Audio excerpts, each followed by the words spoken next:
gamers, how the heck are ya? I'm not fastidious, but this is my channel now.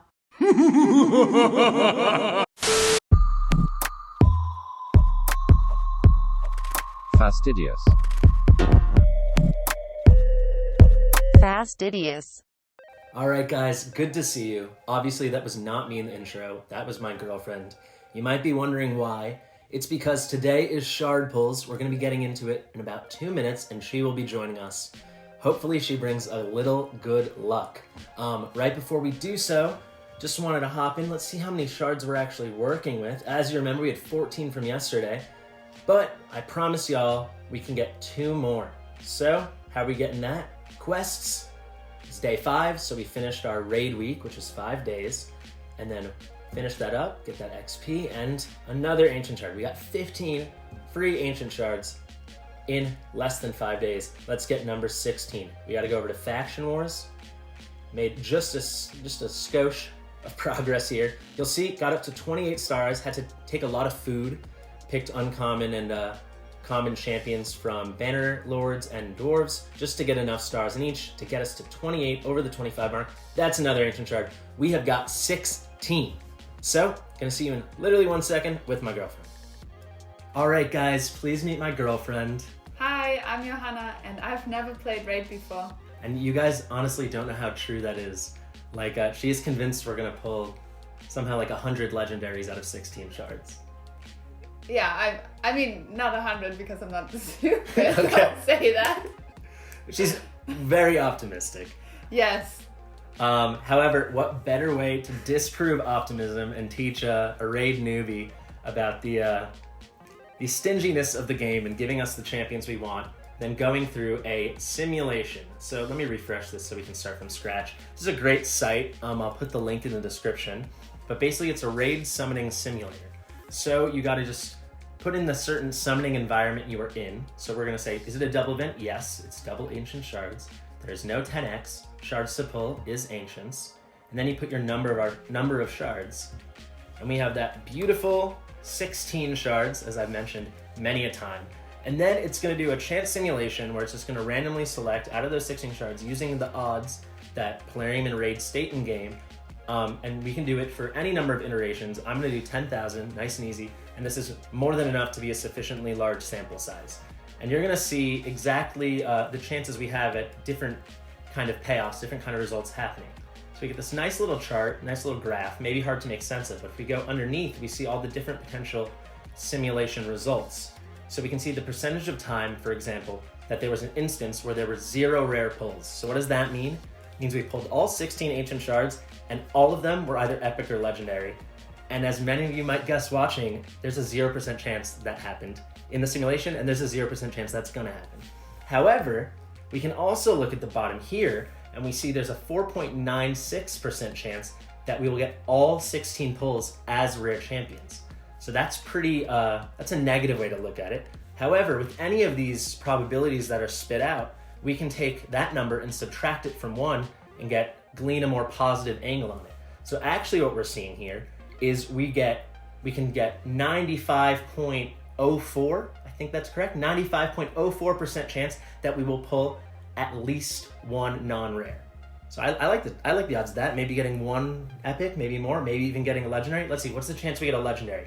Well, let's just call this an 85.5% chance that we will get 0 legendaries. So that gives us, subtract that from 1. My math is off today. I think that's a 14.5% chance. I think I did the math right on that. 14.5% chance we will get a legendary. Not terrible. For 16 shards, I'll take those odds. But most important to me, what are the chances we get 0 epic pulls? We're gonna round this up to 6, make the math very nice and easy. There's only a 6% chance we'll get 0 epics. That means there's a 94% chance we'll get at least 1 epic. So now that we know all that, I think we're ready to jump on in, right? Yeah. Guys, if you can't tell, I'm a little nervous. I'm a little antsy about this. I think we're gonna alternate pulls, right? Yeah. And we'll see. We'll see who pulls better characters. Characters. Who pulls better? Who pulls the better champions? All right. Yes, Too much talking. Too much talking. Let's do it. Johanna, please do the honors of pulling our first ever Ancient Shard. Okay. Are you guys ready?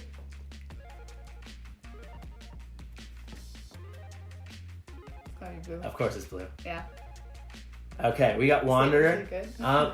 Not great, but he actually is, I'm pretty sure, part of the fusion for Rosin, so certainly usable. Let's go again. Let's see what we got here.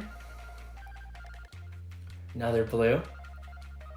It looks like that is Gormask. Gormask, he is a farmable champion, I think from stage 9, the one that drops the resistance gear. However, I'm 100% sure is in the Rosin fusion, so at least that's something. We don't have to go back to stage 7 and farm him. Okay. Your turn. 14 to go, guys. Let's see some purple, maybe some gold. There's a purple. Oh. Let's go. Is that good? He's one of the newer champions. This guy came out, I took like 4 months off from the game. That's when this guy came out, but I mean, he looks cool. Let's go through his kit. HP champion. We like that. He will have a nice health pool based on how we build him. He's got a turn meter fill, a 20% chance. We'll take that. Second hit also has a 20% chance of decreasing turn meter. So a little positive turn meter manipulation for him, negative for the enemy. Then we have a attack enemy 2 times. First hit places a shield equal to 20% of the damage inflicted on all allies. I like that it's an AoE shield. I think many people agree. I do not like a selfish champion. I like a champion that is doing, if they're going to do support kind of moves. I want to write down how many we got. Okay, she's going to tally up the results. So she has, Okay. it's 1-0, I'll say, right? Should we say, Yeah. we're going to say an epic is 1 point and a legendary is 10. 10? I mean, if you get the Okay. legendary, you win, right? We'll say legendary is 5. We'll Okay, yeah. make I it think possible. But anyway, selfish champions are very frustrating when you have support champions that are only doing things to help themselves. However, here we see he's going to do a shield. It's to be seen how hard he hits, how strong a shield this will be, but 25% of the damage inflicted, we're going to shield for all allies, plus it comes with an AoE heal of 10% of the damage inflicted. So if this guy's a hard hitter, not always the case with HP champions, could be quite good. And then we have a single target attacks one enemy 2 times. First hit has a 75% chance of placing a 50% decreased attack debuff for 2 turns. Second hit has a 75% chance placing a 60% decreased defense debuff for 2 turns. So that's pretty cool, like in a boss fight. Let's see, actually, when it's ascended, what is the difference here?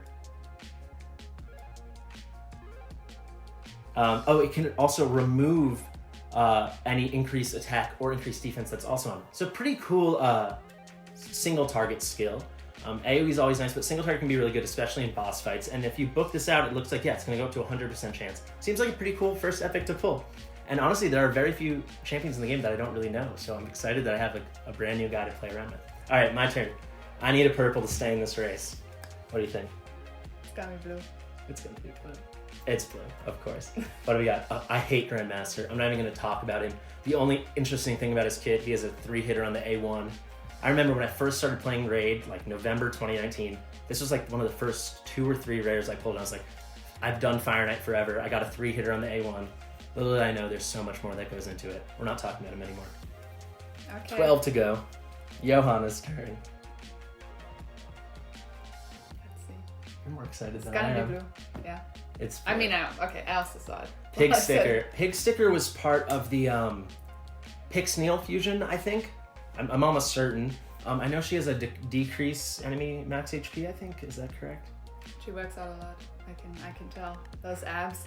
She's got a fit core. Yeah, decreases target's max HP. She's kind of cool. I think I remember seeing in a video that she hits quite hard. Honestly, I am only interested in building, I cannot say the word, building rares that are going to be immediately useful, and she is not going to be. I don't know if I'll use her as food right away, but I'd be very surprised if we end up building her. All right. Okay. I think now you're lucky. I need a purple. I need to get back in this game. Another blue. I'm going to get all blues. Watch this, guys. Elaine. I'm sure a lot of you might have picked Elaine as your starter champion. I think she's the second hardest AoE nuker in the rare tier champions. So she's pretty cool. Won't really go into her kit. I think all of you get it. This is a nice big AoE 2 hits. She has the same standard when ascended, extra 15% of crit on the A2, which all the starters have. She's really a damage dealer. If you build her with crit, you're going to want to get this extra hit on the A1, but yeah, I definitely won't feed her right away. She will be useful for early faction wars. And yeah, we'll see. All right, your Okay. turn. Feeling lucky. This will be gold. If this is gold, I owe her a lot. That'd be pretty sick. What did we say? Come on, click it. A lunch. A lunch. Yeah. Whoever loses has to make the other one lunch tomorrow. Okay, this is... All right, the Elder. opposite. Elder sucks. Don't have to go into him. He came in the novice tournament, and for me, he was an immediate chicken, and I suggest he's an immediate chicken for all of you guys as well. All right, another chance for me to tie the game up at 1 apiece. I'm gonna get all blue. Beast Wrestler, yeah, I think he's a decently hard-hitting dwarf. There's a stun on the A1. There's block revive, kind of cool. What's this passive? Increases damage by 50% for the first hit on each enemy. I probably won't feed him right away. I'm sure I will eventually, but I'll use him in Dwarf Faction Wars for a little bit. Maybe we'll make him a 5-star chicken down the road. So we'll work with him for a couple days, maybe a week. All right, your turn. 8 to go. We're halfway there, but we have 1 purple. So like, my big fear was to get all blue, which maybe we're gonna get for the rest of the... Yeah. No, I mean, anyone watching who plays Raid knows that this is amazing. Really? Frozen Banshee, like for an early account, there's very few champions as cool as Frozen Banshee because she is just dynamite. She is used in end game rosters. So many unkillable teams, but so many normal teams as well for the clan boss. And also she's gonna have viability in the dragon. I love this champion. I'm so happy we pulled her. I'm gonna very quickly go through her kit. First off, Aura, really cool, accuracy in all battles. For me and other accounts, I've used this in clan boss because it really can be hard when your champions are progressing really fast to make sure their accuracy is progressing at the same rate. So sometimes my champions are getting quite strong, but I want to hit the brutal clan boss, for example, but they all only have about 100, 110, and I want them to be closer to 150. Frozen Banshee can be great there.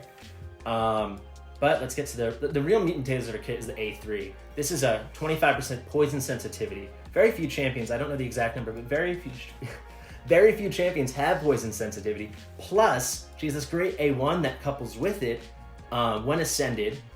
If the target is under poison sensitivity, it will place 2 5% big version poison debuffs. How great is that? When booked out, it goes from 80 to 100% chance. Just incredible for the clan boss. If we can get something like an ally attack down the road, or I mean, God forbid, a counter attack, how sick would that be? That A1 is amazing for clan bosses. The poisons are going to be up there forever. And then the A2, overlooked, I think. I mean, it hits decently hard. She also hits surprisingly hard for a rare champion, even though it's all single target. And it will do a fill for every debuff on the target.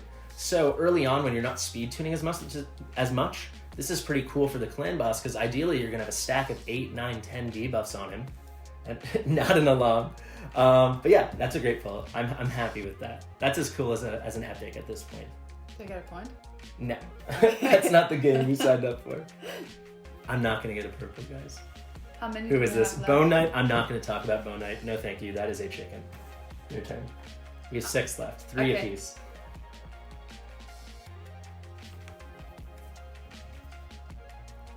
No, they're blue. Guys, this is not going great for us. Doomstrider, another one of the champions that came out during my hiatus from the game. Let's see. Okay, I mean, small version decreased defense, booked out to 50% on the A1. Sorry, I'm just going to quickly look through because I always think it's interesting when there's a champion I don't know. 3 random attacks. 3 random, kind of like something Apothecary does. Each crit decreases the target's turn meter by 10%. Only decrease the turn meter once per target. See, that's a bummer. So if this could keep doing it, then this could be really cool on someone like the Fire Knight, because if you build her with enough crit, enough accuracy, all 3 of those hits will take 10% off a piece. That'd be 30% down on turn meter. You could really manipulate the Fire Knight. That's a bummer that it's only once per target. Like, I guess that's why she's a rare, but that seems unnecessarily weak. Let's hop straight to the Ascended skill. AoE, attacking all enemies, then attack the enemy with the lowest HP. So you will double hit the lowest HP champion. 75% chance of placing 100. This can be booked up to 95. Interesting. So you need to build her with Sniper. I don't know who's doing that, but so 95% chance when booked of 100% heal reduction debuff. Yeah, I'm not building this trick. But looks kind of cool, I guess. I don't know. All right, I think I'm due for a purple. Johanna's the only one that's gotten it. Oh my God. Wow. And it's Executioner. Y'all can look into him. I'm not going to get into it. He is farmable from stage 11. Yeah, whatever. Your turn. Okay. 2 more. 2 more. Pete's 4 more. 4 Yeah. more total. Yeah, but 2 more for me. She's very competitive. Oh my god, I guys. think we're just unlucky. I think we're unlucky today. Raider, though, Raider is in the rosin fusion. So, I mean, you gotta look for silver linings where they may be. But who knows, maybe these last 3 shards are just gonna be dynamite. She looks really cool though. Pretty cool. You like the body paint? Yeah. Wow, dude. Ugh. Oh, now it's snowing. Llama sucks. I'm not getting into it. Another one of my first account ever, one of the first rares I looked into. Didn't build him too much, but he sucks. Okay. Look into his kit yourself. All right, one more piece. Your turn. Wish me luck.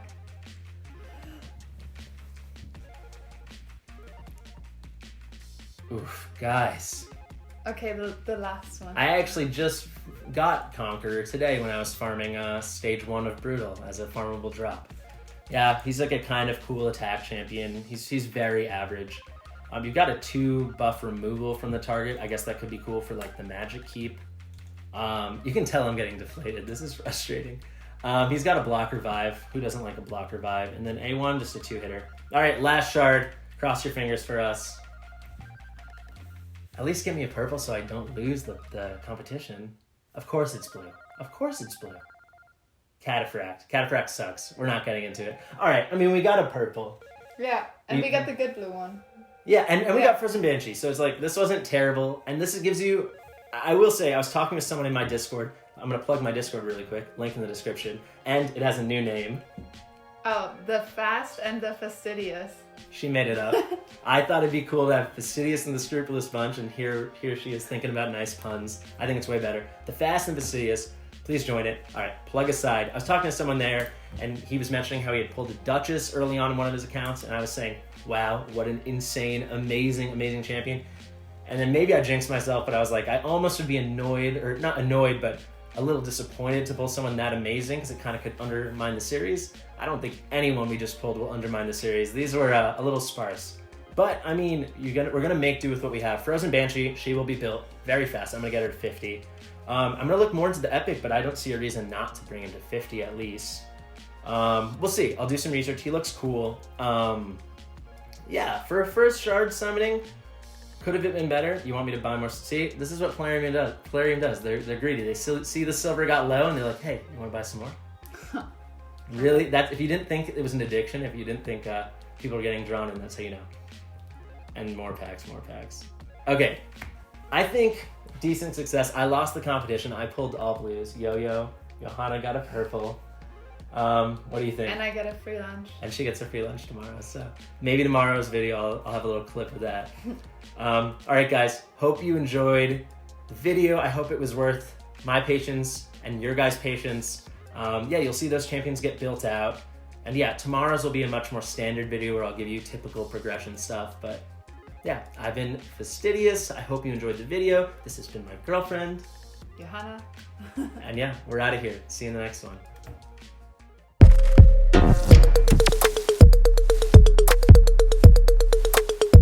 Fastidious.